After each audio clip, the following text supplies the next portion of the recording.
You sit at the center of a criminal empire so vast that financial analysts have placed your name alongside the world's wealthiest individuals. Every major trafficking corridor on the continent runs through your organization, and governments across 2 hemispheres have made destroying you their priority. You have slipped through prison walls twice, humiliating the most powerful law enforcement agencies on Earth, and still they cannot stop you. But before all of this, before the power, the pursuits, the legends, you were simply a hungry boy on a remote mountain, and that story begins now. You are born into a world so poor and remote that the nearest town feels like a different country, the mountains your only horizon. Your father works the land and raises cattle, and from the moment you are old enough to walk, your childhood is shaped by labor, not schooling. You carry crates of oranges down steep hillside paths to sell at the roadside. Each coin earned a small victory against grinding daily poverty. The soil your family works is unforgiving, the harvest uncertain, and by the time you are a young boy you already understand that this land offers very little. School ends early for you. The classroom is a luxury this isolated corner of Mexico cannot afford to give a poor family's child for long. Without an education and without connections to any city, the mountain itself defines your entire world of possibility and closes most doors before they open. You watch older men in the region move through the village with something your father never had: ease, resources, and a quiet, unspoken authority. In the Sierra Madre, poppy cultivation has woven itself into the fabric of subsistence life for generations, and you grow up breathing that reality every day. As a teenager, you begin running small errands at the edges of the local trade, drawn not by ideology, but by the plain arithmetic of survival. The men who run this trade are not strangers to you. Some are relatives, some are neighbors, and the line between community and criminal network is blurred completely. You prove yourself reliable very quickly, and reliability in this world is the rarest and most valuable currency anyone can possess. Your path leads you eventually down from the mountains and into the orbit of the Guadalajara organization, the dominant trafficking power of the early 1980s. Under the Guadalajara organization, you are not yet a leader. You are an operator, absorbing everything around you like a student who never stops paying attention. What sets you apart from others rising through this world is not a hunger for confrontation. It is an obsession with moving things efficiently and without failure. You earn your reputation as a logistics genius, coordinating movements across vast distances with a precision that impresses even the most experienced men around you. Shipments that others lose or delay arrive under your coordination on schedule, and that single quality begins to make your name mean something concrete. The men above you begin to understand that you see supply routes the way an engineer sees infrastructure, as problems to be solved with method and patience. Then in 1985, the Guadalajara organization fractures under catastrophic pressure from Mexican and American authorities, and everything above you suddenly collapses. The collapse that destroys the men above you creates a vacuum, and you are young, capable, connected, and standing precisely at the right moment in history. Everything you were, the boy selling oranges on a mountain road, has quietly become the foundation for something that will shake the world, and you are only beginning. You transform a regional smuggling outfit into something the world has never seen before, a truly global narcotics organization with tentacles on every continent. Under your direction, the Sinaloa cartel establishes supply chains, distribution networks, and alliances that stretch from the poppy fields of the Sierra Madre to the streets of major cities worldwide. You are not, at heart, a battlefield general. You are a logistics mastermind, endlessly fascinated by the movement of goods and the engineering required to make that movement invisible.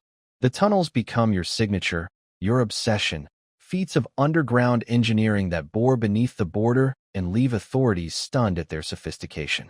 You commission ventilation systems, electric lighting, hydraulic rail carts, infrastructure that rivals legitimate civil engineering projects, built entirely in secret beneath the desert floor.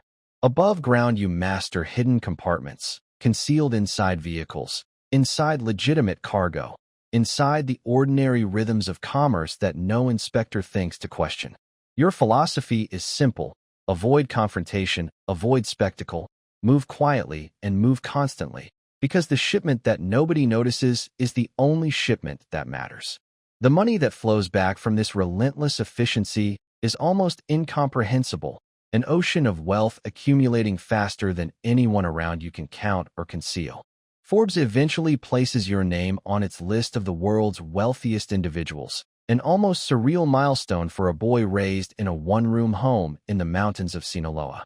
You remember those mountains, the poverty, the father who was absent, the childhood spent watching other men control everything. And you swore to yourself that you would control something too. The wealth buys not only luxury but protection, an elaborate ecosystem of corrupted officials, paid informants, and compromised institutions that becomes your most important infrastructure of all.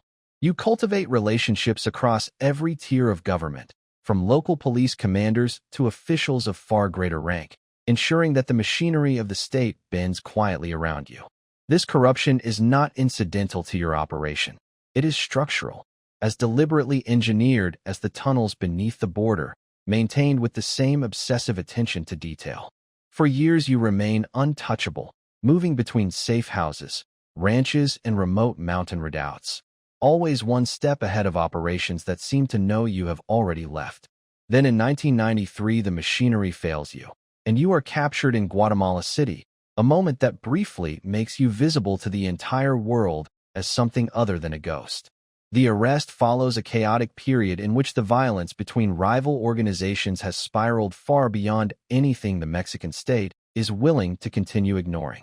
You are extradited to Mexico and sentenced to over 20 years in prison, sent to Puente Grande, a maximum security facility that the authorities assure everyone is escape-proof. Inside those walls you do not stop. You adapt, because the organization you built does not require your physical presence to function, only your decisions and your authority. Messages move in and out through lawyers, through visitors, through guards whose loyalty has been quietly purchased, maintaining a chain of command that the prison walls cannot sever. The Sinaloa organization continues to grow during your imprisonment, in some ways more efficiently than before, because necessity forces the people around you to become capable of acting alone. Then in January 2001 you walk out of Puente Grande, hidden inside a laundry cart according to the most widely repeated account, and the Mexican state is left holding nothing but embarrassment. The escape is so brazen, so complete, that it immediately passes from news event into something closer to myth, a story that travels through Mexico at the speed of disbelief.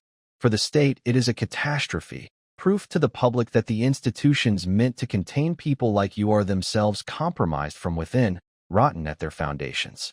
For you, the escape is simply the beginning of the next chapter. You are free, your organization is stronger than ever, and the mountains of Sinaloa are waiting to take you back. For 13 years you are the most wanted man on earth, yet you remain a ghost slipping between mountains and silence. The Sierra Madre becomes your whole world, a maze of peaks and ravines that only you and a handful of trusted guides truly know. You are always moving, never sleeping in the same place twice, treating every moment of stillness as a potential trap closing around you. Trust becomes a luxury you cannot afford, because every man who knows your location is also a man who could sell it. Your children grow up in a world you can only visit in fragments, your absence becoming its own kind of permanent wound. The men around you disappear one by one, some to rivals, some to authorities, some simply gone, and you can never be certain why. Paranoia becomes indistinguishable from wisdom when you have lived this long by assuming everyone around you has a price. In February 2014, a coordinated operation closes in on a safe house in Culiacan, and this time there is nowhere left to run. You are taken back to Altiplano, the same maximum security prison you escaped once before, and the world believes it is finally over. But even inside those walls your organization is already at work, and plans are being drawn for something no one in that institution can yet imagine. In July 2015 you descend through a hatch in your cell floor, and walk more than a kilometer through a fully engineered tunnel into freedom. The tunnel has ventilation, lighting, and a modified motorcycle, built over months directly beneath the noses of the guards above you. The escape shocks the world and humiliates the Mexican government, and for a moment it feels as if you are untouchable once again. But the net is tighter this time, And in January 2016, Marines locate you in Los Mochis after a pursuit through the city's backstreets. You are captured again, exhausted, cornered, and this time there will be no tunnel, no hatch, no second miracle waiting beneath the floor. In January 2017, on the eve of a new American administration, Mexico extradites you to the United States, a transfer you had fought desperately to prevent. The trial in Brooklyn becomes a public unraveling, as former associates, partners, and people you considered loyal take the stand against you one by one. Men you fed, protected, and enriched describe in precise detail every corner of the operation you built, because their own survival depends on it. In February 2019, the jury convicts you on all counts, and the judge sentences you to life in prison plus 30 years, a sentence with no exit. You are sent to ADX Florence in Colorado, the most isolated prison in America, where the organization you built continues without a single pause. The empire never needed you. It adapted, fractured, reformed, and carried on, proving that no single man was ever truly at its center. The boy who climbed out of poverty in the mountains of Sinaloa ended in a concrete cell, and all that money never once purchased real freedom. Reflect on that and subscribe.